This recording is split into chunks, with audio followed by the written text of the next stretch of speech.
Yeah, no worries. I'll find you. Thank you.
accept this flag as a symbol of our appreciation for your loved one's honorable and faithful service.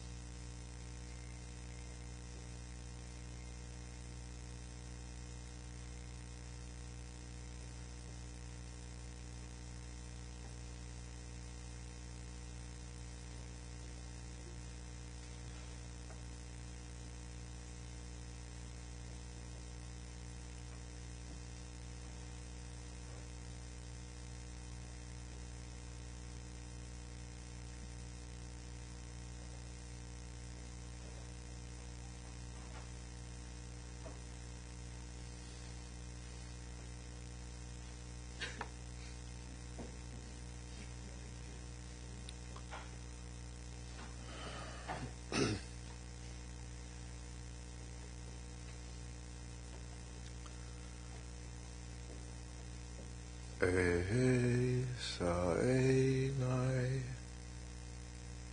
el heharim me'ayin yavo ezri Eisa einai el heharim me'ayin yavo Ezri Me'im Adonai Ose Shamayim Va'aretz Ezri Me'im Adonai Ose Shamayim Va'aretz. Thank you for joining us as we celebrate the life of one remarkable human being, Bernie Hollander. At a moment such as this, the psalmist said, I lift up and cast my eyes onto the mountains. Where shall my help come from? To say, maybe my help may come from the source of being, the maker of heaven and earth. It is at this moment he said to his beloved, the source of life and being will no longer suffer your foot to be moved. God that keeps you neither slumbers nor sleeps. God that keeps Israel neither slumbers nor sleeps. God is now your keeper. The source of being will now be the shade upon your right hand.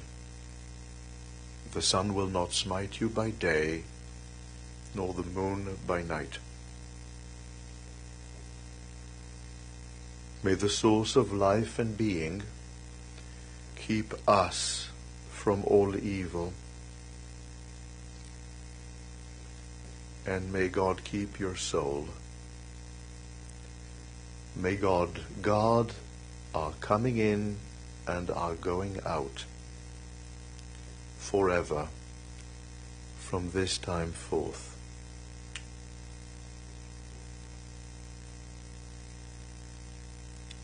We ask ourselves who we are and why it is that we are here, how we have arrived here.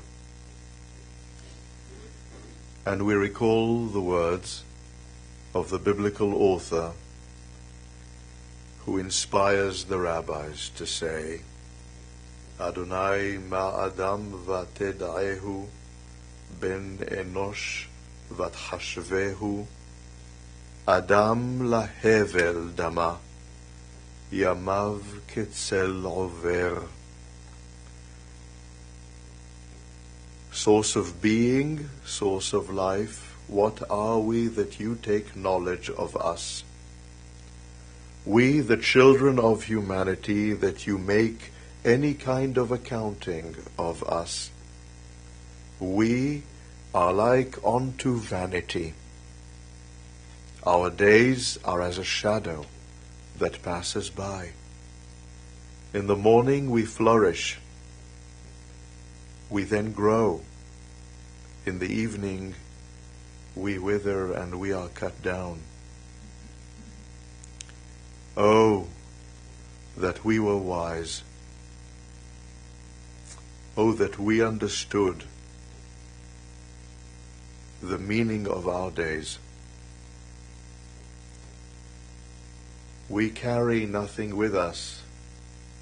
What we leave is love and compassion and memory and family and friendship. These are the redemption moments of our lives. In that which we leave behind. And those who trust in life and in love and in compassion and in friendship and in the goodness that our beloved have left us, find glimmers of redemption. At this time, we're going to start calling upon members of the family to come up and speak with us about Bernie's life. There are going to be a number of speakers here, so I'm going to offer you a brief outline of what's coming up. We're going to start out hearing from Scott Simon. We're then going to be hearing from Julia Campbell, who is then going to be joined by Naomi Hollander. We're then also going to be hearing from Andrew Sakiewicz and also from Luka Sakiewicz. So it gives me a sense of great honor to call up here Scott Simon to please share your words.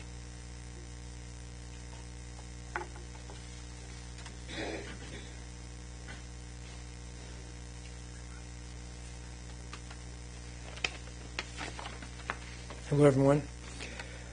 My Uncle Bernie was quite a guy. He was my godfather, and he reminded me whenever I wasn't exactly being civil or just misbehaving.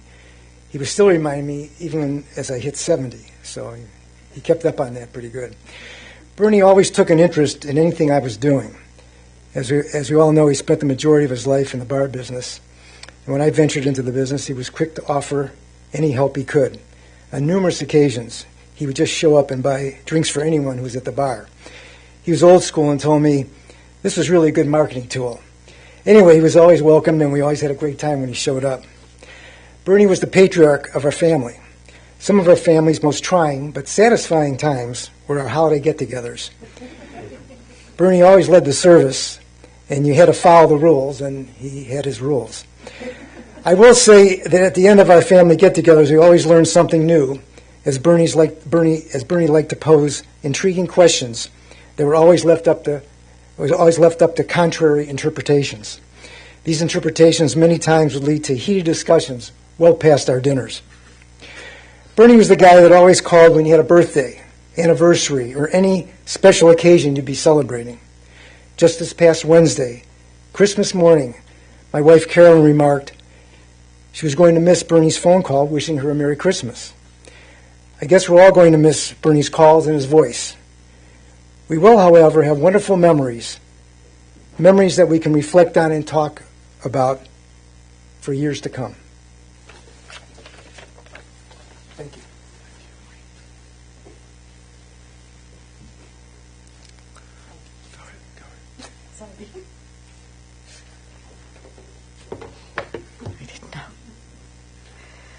Hard acts to follow.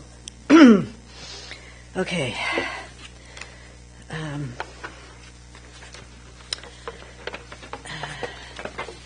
I do want to say that that wasn't in my original remarks, but I was very moved by the honor guard, and Dad was very proud of his service to the country, and we all know many of the war stories that Dad always had to tell.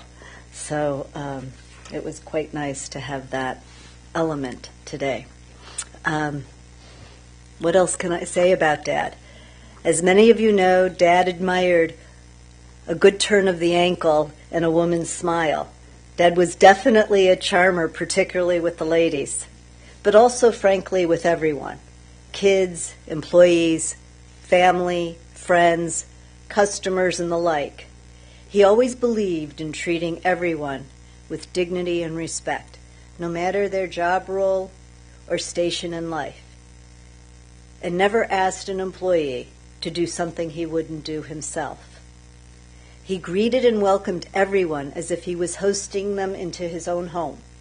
He believed in a handshake and a smile, and he embraced even my late husband and his Irish Catholic family with open arms and gratitude. He encouraged me and my sister to reach for the stars so that we might get to the moon. He taught me to always give my best. 100% wasn't enough. You had to do 110 or 20. He believed in hard work and gave me a strong entrepreneurial spirit. And he always outdid me in crossword puzzles, jigsaw puzzles. He had a mind for figures and could add 20 numbers in his head with no problem. And he had a steel trap memory. So I could never say, Dad, I forgot this or whatever. He said, no. He also didn't hold his punches with anyone. He did not mince his words and would certainly let you know when he thought you put on a few pounds or wore something unflattering. All in all, you always knew where you stood with Dad. But I never doubted his love and knew that if and when we needed him, he'd be there. He was someone who thrived on contradictions. He was not a speak softly and carry a big stick. He spoke his truth and definitely carried a big stick or two. He showed his love with actions versus words. And while at times our relationship was tempestuous, there was a taming over time. He grew more mellow and flexible, and so did I. And aren't we all just trying to figure out life's journey? Yet despite his often hard and tough facade, he loved opera. Okay, Mom probably influenced that. Ballet and poetry. And he gave me my first book of poetry on my 25th birthday, a leather-bound collection of 101 poems from the masters. He said, I hope these poems guide me and as I spread my wings in becoming a woman. With that, I'd like to read one of the 5 that he particularly pointed out to me, called A Psalm of Life by Henry Wadsworth Longfellow. Life is real, life is earnest, and the grave is not its goal. Dust thou art, to dust returnest, was not spoken of the soul. Not enjoyment and not sorrow is our destined end or way, but to act that each tomorrow find us farther than today. Art is long and time is fleeting, and our hearts, though stout and brave, still like muffled drums are beating funeral marches to the grave.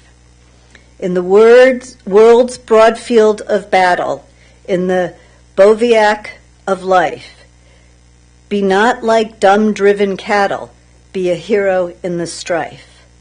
Trust no future, however pleasant, let the dead past bury its dead.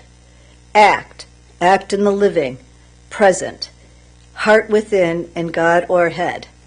Lives of great men all remind us what can make our lives sublime and departing leave behind us footprints in the sands of time. Footprints that perhaps another, sailing o'er life's solemn main, a forlorn and shipwrecked brother, seeing shall take heart again. Let us then be up and doing, with a heart for any fate, still achieving, still pursuing, learn to labor and to wait. I thought that was a fitting poem for today's events. And before I finish, I'd like to very much thank my father's caregivers, Paulette, Marla, Denise, for their wonderful, tender, loving care for my father, the VA staff for all their attention and support. And I would especially like to call out my sister Naomi and brother-in-law Andrew for their unwavering dedication and attention to his care. And my niece and nephew, Luca and Audrey, for giving Dad motivation and purpose to stay with us for as long as he did, and for the joy they brought to Dad. He would light up when he saw them. It's because of all of them that Dad's last years were as bright as they could be. And to conclude, I'd like to dedicate my next poem to Dad and all those loved ones who have already departed this dimension.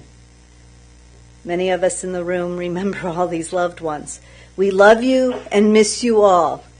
Enjoy the party up there. Dad's bringing the Domino Lounge spirits to the spirits. So, okay. This is a poem called We Remember Them by Sylvan Kamens and Rabbi Jack Reamer. At the rising sun and its going down, we remember them. At the blowing of the wind and in the chill of winter, we remember them. At the opening of the buds and in the rebirth of spring, we remember them. At the blueness of the skies and in the warmth of summer, we remember them. At the rustling of the leaves and in the beauty of autumn, we remember them. At the beginning of the year and when it ends, we remember them. As long as we live, they too will live, for they are now a part of us, and we remember them. When we are weary and in need of strength, we remember them. When we are lost and sick at heart, we remember them. When we have decisions that are difficult to make, we remember them. When we have joy we crave to share, we remember them. When we have achievements that are based on theirs, we remember them. For as long as we live, they too will live, for they are now a part of us. We remember them. I love you, Dad.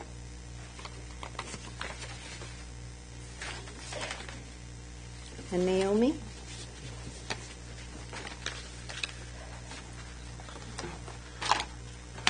Are you going to stay up here? Good. Thank you. Naomi, would you please join us?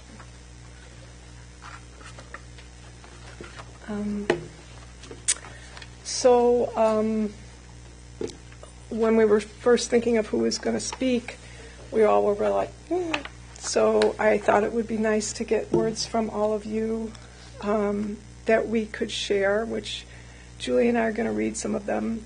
What we didn't know that was when Rabbi Cohen came to see us, he really inspired all of us to say something.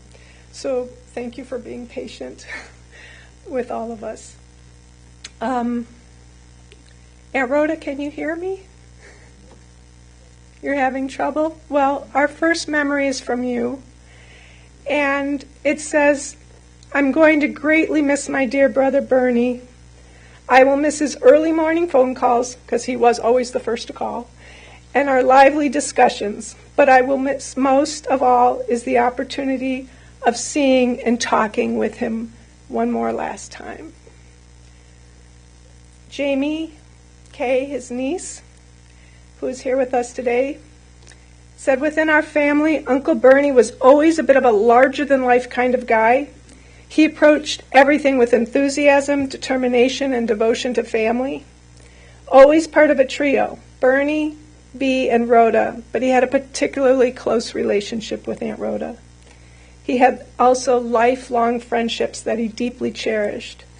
And while I have many memories of Uncle Bernie leading many satyrs into the wee hours, among them, his stories and memories of his time in the Army really stand out. Uncle Bernie was part of the greatest generation. And I think he took enormous pride in that throughout his life. We will all miss him very much. The next is from the daughters of his dear friend, Shulu, Harold Simon. Lifelong friends since they were 5 years old, the BFFs. Our fondest memories were Bernie getting together with our parents, Harold, Shulu, and Olga Simon, and I must say, Olga will be 103 on January 18th. So he has been surrounded by wonderful people. He always filled the room with laughter and joy, so boisterous and kind, and he always asked about the children and grandchildren. Bernie, our dad, had been friends since they were 5 years old, and I remember them telling stories about playing baseball into the wee hours right before Shabbat, not to the pleasure of their parents, and the stories of how they would jump rooftop to rooftop on their way to school, and I do remember those stories. The love and bond between these two men was a real testament to what true friendship is, and their daughter's here today. The next is from our cousin Margaret, who is in California. They grew up in Pittsburgh, so there wasn't a lot of time that we spent together. However, Margaret says, 98, what a life he lived. I can't remember a more positive person. He always had a smile and words of encouragement. And the next is from our cousin Scott Bennett, who shared with him a pride in serving our country. My Uncle Bernie, a man true to his faith like most of us here today, a proud World War II veteran like all my uncles who served this great country, with 3 traditional values, God, family, and country. With a zest for life, staying in shape, skiing with his children, always proudly fitting into and wearing his uniform, especially on Veterans Day. The memories at the Domino, his amazing chopped liver, his work ethic are just a few of all the things I shall never forget. In closing, a famous quote from General MacArthur, "Old soldiers never die, we just fade away." Thank you, Uncle Bernie. God bless. From my cousin Chucky Padone, who's in the Carolinas, Uncle Bernie, a man whose enthusiasm, warmth, and zest for life touched us all in ways I'll never forget. Whether he was playing Santa, leading a softball game at a family picnic, or simply being the instigator for participation at family gatherings, he had a special gift for bringing people together, for making us laugh, and for reminding us of the joy that comes from simply being with family. I'll always cherish the summer afternoon at the Cleveland Art Museum. Uncle Bernie led us on brisk walks around the reflecting pool, guiding our visiting California cousins and the rest of the family as though he were the tour guide of our own private adventure. It was moments like that, simple, spontaneous, and filled with love, that made Uncle Bernie unforgettable. He carried that same passion into the pitcher's mound, leading the Domino Club team in a tournament. Seeing him there commanding the field with his signature energy was no surprise. It was just Uncle Bernie being his larger-than-life self. But he wasn't just the life of the party. Uncle Bernie was also a man of great depth, resilience, and courage. A proud veteran of World War II, he served with distinction in both Europe and the Pacific. It's humbling to think what the sacrifices he made for his country while still managing to carry so much love and joy into his family. When I think of Uncle Bernie, I think of a lifetime of cherished memories. A man who lived fully, loved deeply, and made every moment count. I'm so proud to have called him my uncle, and I know his spirit will live on in all of us. And he carried that Pied Piper with the Domino Lounge picnics, I remember, right? That's where I learned to dance. So this one is from Andy Ross out in California, the spouse of Melanie, who's deceased, our cousin. On my first visit to Cleveland with Melanie, there was a huge snowstorm. We were invited to Naomi and Andrew's house for a family dinner. I parked our car on the lawn to make room for others. Uncle Bernie encouraged me to move the car to the pavement because he was concerned we would get stuck in the snow or mud. I told him, no sweat, I grew up in New York, went to school upstate, and knew how to deal with snow. Only I couldn't. But Uncle Bernie could, and he was able to get the car into the driveway. He never gave me, and I told you so. In fact, he never said a word about it. He just took care of the problem. This turned out to be a bonding experience for us, such as we remained friends for the next 25 years. A lot of cousins who really loved my uncle, I guess. Bernadette. Your dad. Huh? Your dad. What did I say? Uncle. All right, well, it's been one of those few days. Bernadette, another cousin out in California on my mom's side. I always loved my biannual Cleveland visits with my Uncle Bernie, probably because I've been reading this. His hearty greeting was always, "Hi, doll," or "Hi, beautiful," from behind his enormous rimmed glasses. My youngest memory from my childhood was that he gave me my first rooted hair doll in a red velvet dress. My beloved uncle was always a class act. I will miss him deeply. And from Stanley, Bernadette's brother, also out in California. Dear Naomi, Julie, and family, Bernie was a force to be reckoned with. Wrapped in a heart of gold, he had to be the most engaging and entertaining uncle ever. My outstanding memory with Bernie was a car ride to the airport on one of my solo visits. His demeanor was effervescence. He was funny, quick-witted, and jovial. His driving habits, while safe, were a little unnerving. He tended to concentrate a little more on conversing than driving, and while everybody loves a Bernie story, I had to really hang on tight and say a little prayer for arrival with my wits intact. I never felt in danger and never laughed so much going to an airport. He most certainly will be missed. He loved to give tours of Cleveland. Yeah. And I teased Julie, but the truth is they did still all and still do call him Uncle Bernie, which we find so endearing. Thank you for being patient for all of this, especially the people that are not here. We did write up a lot of these comments, and we did edit some of them, but they don't get to read it. So the next one is from our cousin Roseanne, also from California. I remember the trip to Cleveland when I was 12, going on 13. I came down with the measles at your house, and your dad fussed over me and made me special tasty morsels. He brought bagels. I think it was the first time I ever had one. And the best fresh squeezed orange juice ever. He made me feel like a princess. That's how I will always remember my Uncle Bernie. And then his niece Gina, who grew up here but been living away for quite some time. I have a lot of great memories of Uncle Bernie. He's always strong, kind, and attentive, playing softball in the field. He was a gallant man, so blessed to have him in my life. He will never be forgotten. The next comments are from Julie's very close friend. There were four of them: Julie, Vicky, Franny, and Cindy. And Victoria Fortuna wrote this one. When we were in junior high, downtown Cleveland was a destination tour for us. We would ride the Rapid, go to Higbee's and Halley's, but we would always stop at the Domino. Bernie would greet us with hot dogs and soft drinks and proudly introduce us to his customers.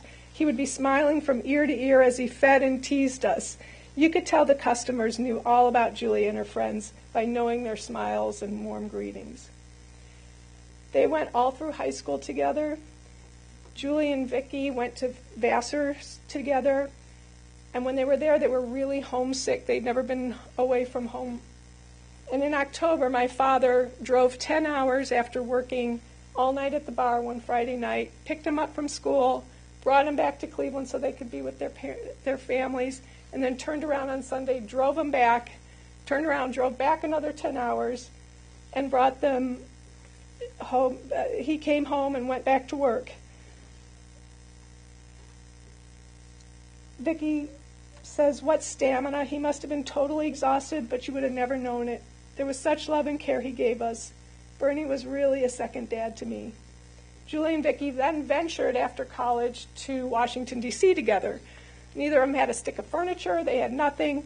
But my dad showed up, rode up on that gallant white horse, or in that time, the big Cadillac, stuffed with furniture and wares, helped them set up their apartment so that they could go to work at their brand new jobs Monday morning. And finally, as the girls have all been together for so long, they frequently get together, all four of them, and whenever they come to Cleveland, my father would always come together, meet with them, bring them all kinds of goodies like bagels and lox and chopped liver and corned beef. And he'd greet them with big hugs and kisses, calling them by nicknames that he would tease them with, sometimes one nickname, sometimes another one, just to tease them. Or he would call them off in military style. Kaiser, De Benedetto, Retberg. It was always wonderful to see him and catch up with his views about the world, his grandkids, or whatever else he had caught his attention.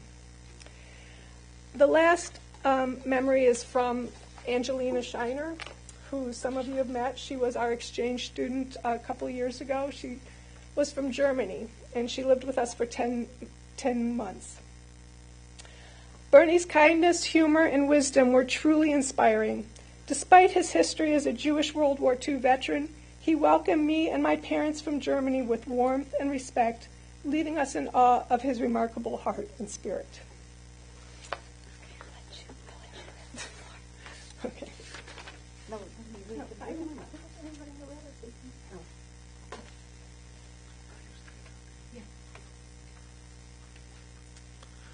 I think we're getting a sense of the kind of impact that one human being can have on an entire community of family and friends. And I think it is remarkable that all of these relatives and all of these people wanted to share their memories at this moment. I don't know if you're able to do this, but if you were able to look at people here and their faces, there's something of Bernie that is very much with us here right now. So Naomi, I invite you to please return up here to the podium, and then I'm going to invite Andrew to come up as well. So thank you all for coming today. Thank you all for watching, who's watching. And thank you for being patient with all our remarks. So I'm sure listening to all these remarks, you've noticed a common themes: positivity, devotion to family, and encouragement. My dad always told me, you can do anything you put your mind to it. He was my number one cheerleader, always supporting whatever endeavor I was into at the moment, often encouraging me to reach higher goals. He supported me, even if he didn't always 100% agree with me. Like the time I dressed up as Uncle Sam, stood on a stage in the middle of public square, and shouted controversial remarks. I'm not too sure my dad really agreed with my cause, but he was there in the front row. He always encouraged Julie and me to stick up for ourselves, to stand up to bullies, whether they were on the playground or the workplace. And back in the day, he even taught us how to throw a proper punch. My dad always made me feel safe. I knew no matter what happened to me, my dad could find me. I knew this because back in the 70s, when I would go to the Master Pizza parlor with my junior high friends, the restaurant phone would ring, and the manager would say, "Is there a Naomi Hollander here?" Every teenager's dream. In 1989, he was even able to track me down in the middle of Yugoslavia, a then socialist country, in the middle of their national forest, in the middle of the night. Now remember, there was no GPS cell phone tracking back then. But my dad would do anything for you. I knew no matter what I needed, he would be there with it. And it wasn't just for his daughters. He took care of many people, family, friends, his employees, and strangers. I always knew that if I needed my dad, he'd be there no matter what time of day, no matter what I needed.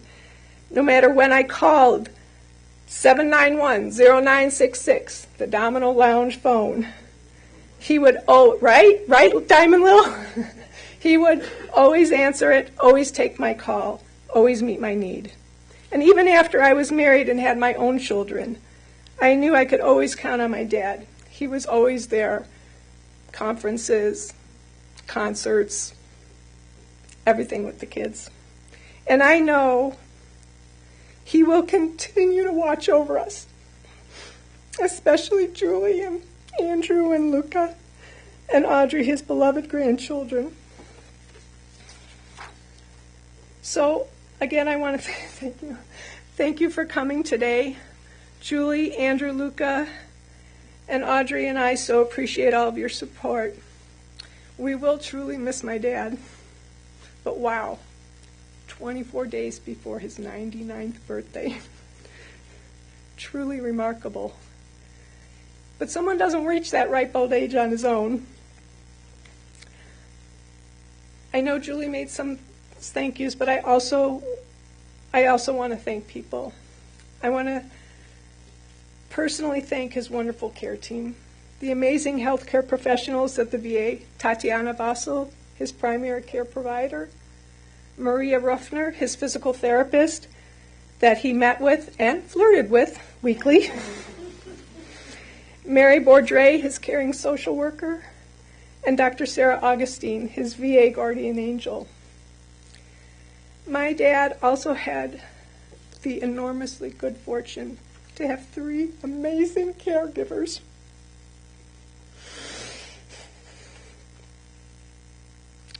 Denise Morris, who's been with our family since she took care of my father's mother back in the late 80s, 90s, early 90s.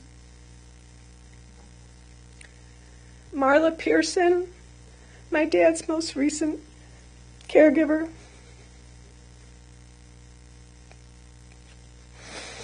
And Paulette Toller.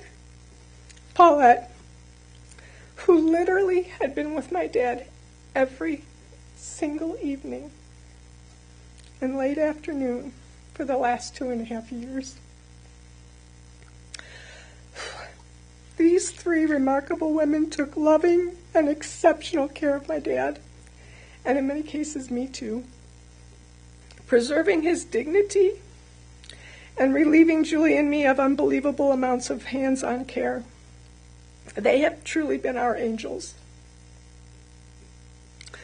We have been so privileged to have had them care not only for our dad, but for all of us. We can't thank you enough. And although Julie talked about us, Julie also was there. Even if she wasn't here physically all the time, she was a phone call or a text away and always responded to me. And she loved my dad dearly, and she came every few weeks to see him. And then there's one more person I need to thank, and that's my dad's 24-hour concierge doctor, my beloved husband, Andrew. Thank you for always being there. Thanks.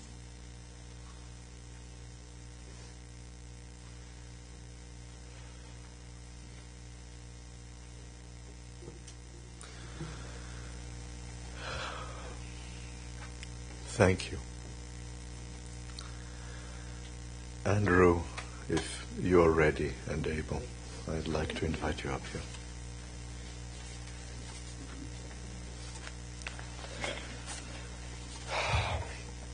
So Bernie, as we all noticed from the stories, he was a very special person, and I just want to share a few thoughts of mine about him.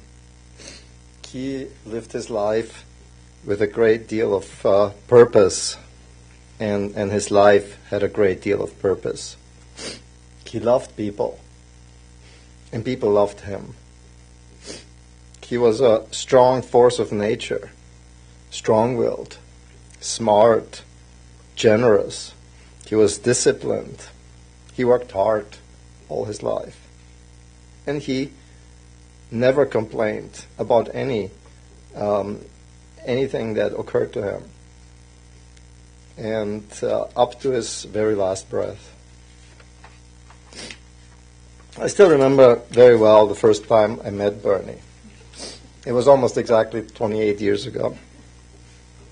Naomi and I had just started dating. It was the New Year's Eve of 1996. And that New Year's Eve we spent together with some friends of Naomi's, and of course at the famous Domino Lounge in downtown Cleveland. That was my first time I was there, and my first time I met Bernie. He was standing behind the bar. He had a great big smile on his face, a kind sparkle in his eyes. His head was full of white hair, and he had his big black-rimmed signature glasses. And that first great impression has never left me. He was the greatest father-in-law and friend and supporter to me. He was always there when we needed help, when anybody needed help. And I'm so glad that we had so many moments and celebrations together. We are blessed to have him. I was blessed to have his friendship and his love. And he was blessed with an extraordinary life, a very long, a very well-deserved life, almost 99 years.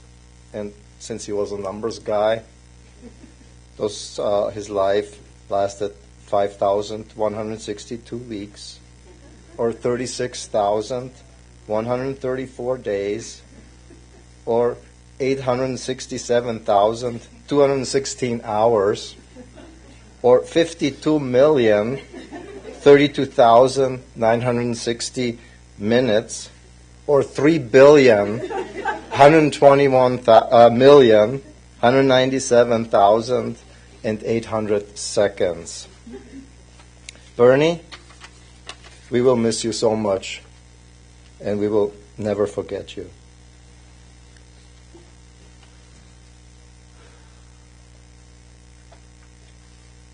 Thank you. Thank you. I was waiting for the math. Luca, may I? Thank you. Thank you for joining. I think now this is going to sound plagiarized because everyone said a lot, but I guess that's who he was. He was authentic. So thank you all for being here to support my family and honor the life of my grandfather. Thank you especially for all the messages we received about him. Reading them, I learned quite a few things that I didn't know, and all your messages brought a smile to my face and warmth to my family and my heart. As my mom mentioned, he was always around, always there for you when you needed it, and of course he's been present for me my whole life. Neither of my parents had the opportunity to truly know their maternal grandfathers like I have. I'm blessed because he has been there from my birth to my death. According to my mom, he caught me when I popped out like a catcher snagging a wild pitch. He was there to teach my sister and me how to throw a baseball and stand our ground in a batter's box. He taught us Hebrew when we were young and helped me prepare for my bar mitzvah. He helped me learn basic addition, subtraction, multiplication, and division. He was almost a human calculator. He attended graduations and dance performances, games and concerts. He was present at all the significant events in my life, and many of the ordinary ones as well. Family was very important to him. Tradition was very important to him. Service was very important to him. He loved this country and believed in the promise of America. Not only believed in it, but fought for it. from his days in the Army at 18 to voting at 98.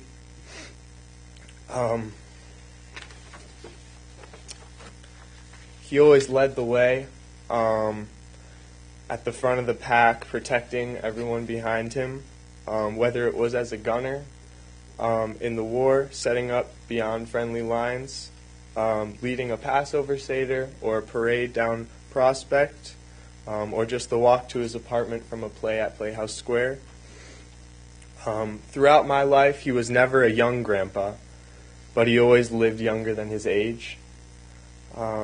He not only lended an open ear, but a genuine curiosity for the academic subjects I'm interested in, much of which was not even discovered or known when he went to high school and dinosaurs still roamed the earth. He worked until he was 93. Hard work and self-reliance were always important to my grandfather, and I learned these qualities through him. For such a stubborn person, he was very open-minded and tolerant, taking in those who needed help with open arms, providing a space for all in downtown Cleveland at the Domino Lounge, listening to others' points of view and sharing his own. He was never one to shy away from contradiction. He was there when I was brought into the world, and for better or worse, he made damn well sure I was there to see him out. Yet I know he will stay with me for the rest of my life, in the memories I have of him, in the words spoken by those who have known him far longer than I, in the freedom secured by the sacrifices of countless soldiers, from minor service to ultimate acts of valor, in the love given to me by my family, all the way down to my DNA.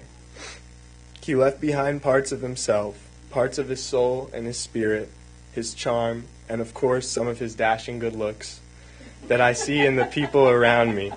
My Aunt Rhoda, my Aunt Julie, my cousins, my mom, my sister, everyone in the room and watching, and myself.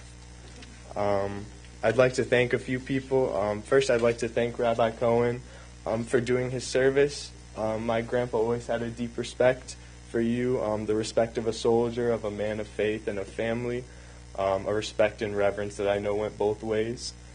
There was no one I would rather have lead his service, and my family is incredibly grateful for your presence and guidance. I want to thank my sister for being my best friend and supporting me and being there for our family. I want to thank my dad for being the constant doctor on call, for my grandfather, and I'd like to thank my mom for all your time and energy to keep Grandpa alive, for your endless devotion and strength. He wouldn't have made it this long without you. And lastly, I'd like to thank my grandfather for everything, for modeling hard work, self-reliance, and tolerance, for instilling values of faith, tradition, and service, for Hebrew lessons and baseball games and great advice, most of all, for ensuring I knew how proud you were of me and how much you loved me and my sister.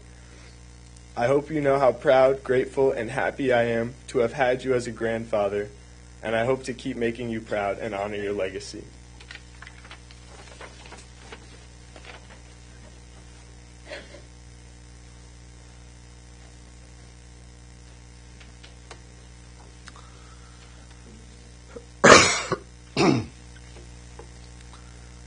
Thank you so much. Thank you so much for these words. Beyond everything that has been said, I want us to for a moment reflect, if I may, on a man who was born in 1926 and whose formative years occurred during the Depression and whose bar mitzvah occurred at the start of the Second World War in 1939, and whose teenage years would be colored by the Second World War, in which he would then participate as a soldier toward the end of the war. seeing things that most 18, 19, and 20-year-olds should not see. A man who would then go ahead to create for himself a landmark on 6th and Prospect in the Domino Lounge. A place where he would, just because of who he was and the kind of person he was, would welcome everybody, would welcome white people and African American people when it wasn't cool, wasn't popular, would welcome people of all genders, would welcome people because this was who he was, would treat the people who worked with him the way he did because this was who he was, and would take care of family and friends because this was who he was. Would be driving around this big Buick Electra and then graduate to the Cadillac he loved. Would prepare the brisket people raved about in the lounge and to family, and would leave this legacy of love. For those of you who can, I'd like to invite you to join me in Psalm 23. If you know it, please feel free to join me. The Lord is my shepherd, I shall not want. He maketh me to lie down in green pastures. He leadeth me beside the still waters. He restoreth my soul. He guideth me in straight paths for his name's sake. Yea, though I walk through the valley of the shadow of death, I will fear no evil, for thou art with me. Thy rod and thy staff, they comfort me. Thou preparest a table before me in the presence of mine enemies. Thou hast anointed my head with oil. My cup runneth over. Surely goodness and mercy shall follow me all the days of my life, and I shall dwell in the house of the Lord forever. Veshavti beveit Adonai leorech yamim. I would love to now invite you to please rise.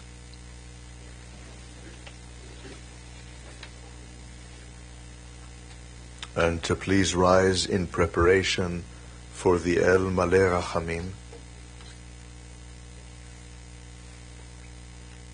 At the conclusion of the El Maleh Rachamim, I'm going to invite those of you who can to please remain standing for one moment as we invite the pallbearers to come up.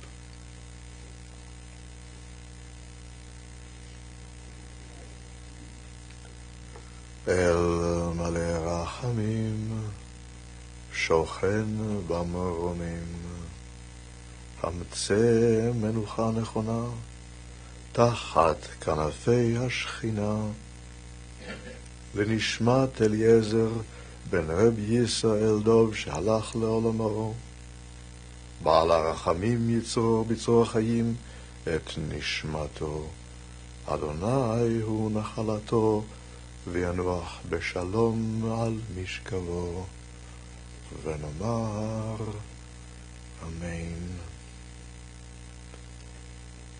Our God, full of compassion, who dwells on high, grant perfect rest unto the soul of Bernie Hollander, who has departed us and this world. Parent of mercy, bring Bernie into your presence, and let his soul be bound in the bond of eternal life. You, God, are now his possession. May his repose be complete peace. And let us all say, Amen. If I may invite the pallbearers to please come up.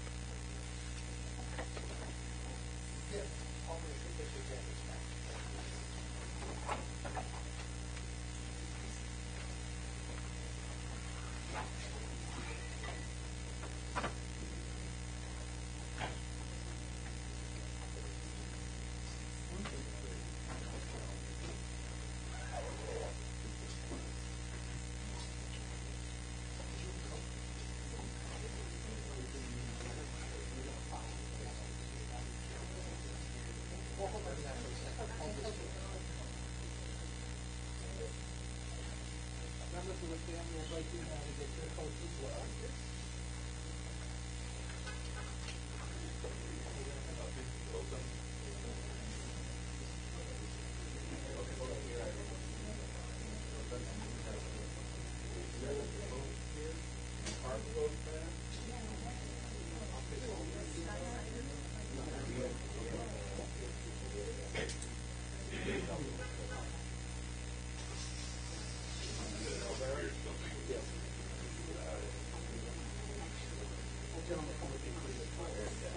Follow Mr. Gould. Right this way. Alder. We're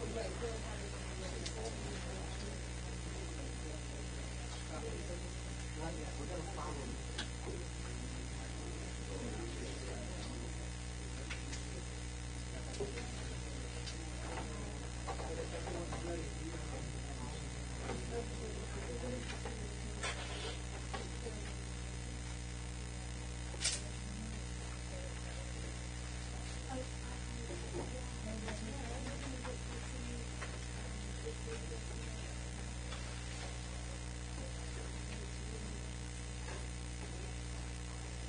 Members of the family, I'll have you follow the casket, please.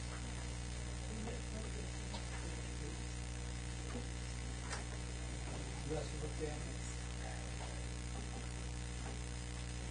Friends, I'm going to have you step directly to your cars. If you're driving with us to the cemetery, I remind you, you have to turn on your headlights. Turn on your wipers. They should come on anyhow. But you must turn on your headlights to go with us in the procession. If you're not going with us, you can exit through the front door and go up to the other side where your cars are undoubtedly parked. And they exit through whichever door you need. Thank you for being here.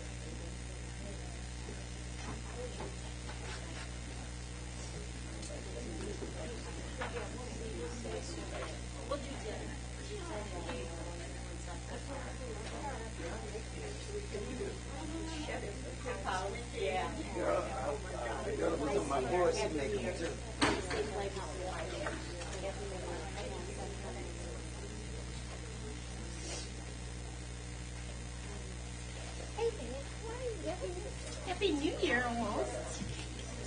How are you?